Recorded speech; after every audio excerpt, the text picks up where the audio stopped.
You ready? Can you push anywhere? Get to that next tree. Ready? Alright, go! So now that you know what weapons were available, which ones, how to use them essentially as far as a reenactor goes, the question often comes up next. How do I use them in a battle? Well, blank adapting. Now, here's the general rule of thumb. If it's a self-loading weapon of any kind, Garand, carbine, 1911, anything that you pull the trigger, it goes bang, and it cycles, loads a new round, ready to go fire again in any capacity, it will need some form of blank adaptation. Some of these platforms are very easy. Some of them are not.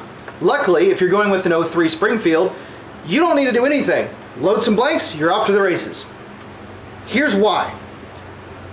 Operating a semi-automatic requires pressure.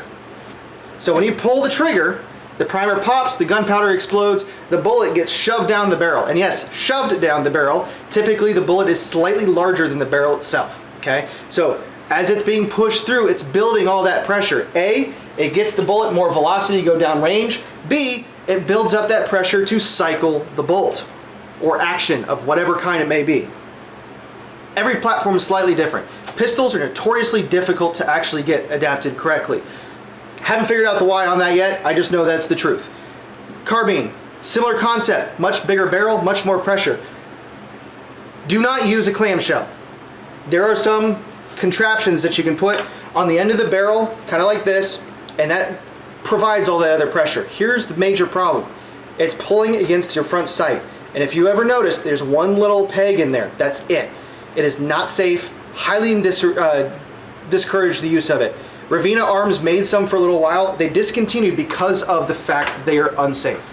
So for a carbine, how you fix that is you can put a little restrictor cap inside the barrel. Now, what a restrictor cap is, there's some science to it. Be very careful.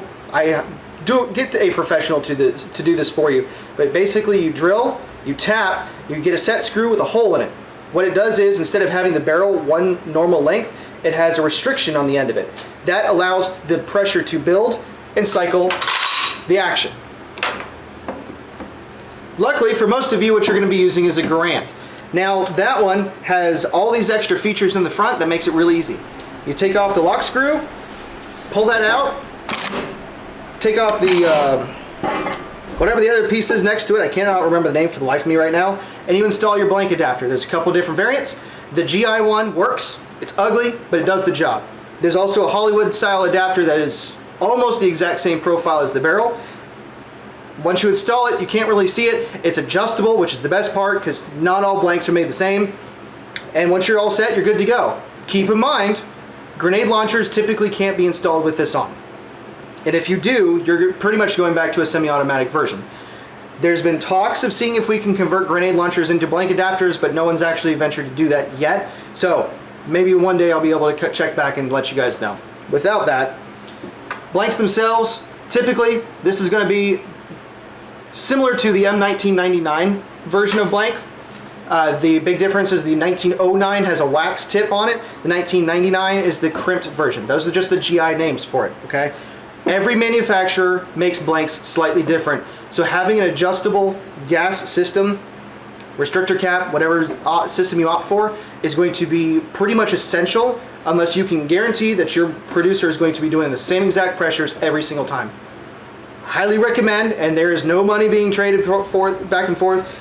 He's not backing me any capacity. Joe Swanson's makes amazing blanks. I absolutely love his stuff. He has done me phenomenally well. He is a little bit more expensive than everyone else, but reliability, safety, all that kind of stuff, it makes sense.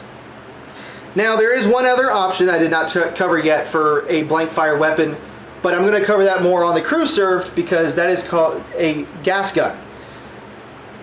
Sounds weird, but essentially you have two giant tanks of oxygen and propane, and it simulates fire by using gas, propane, obviously. They're very effective.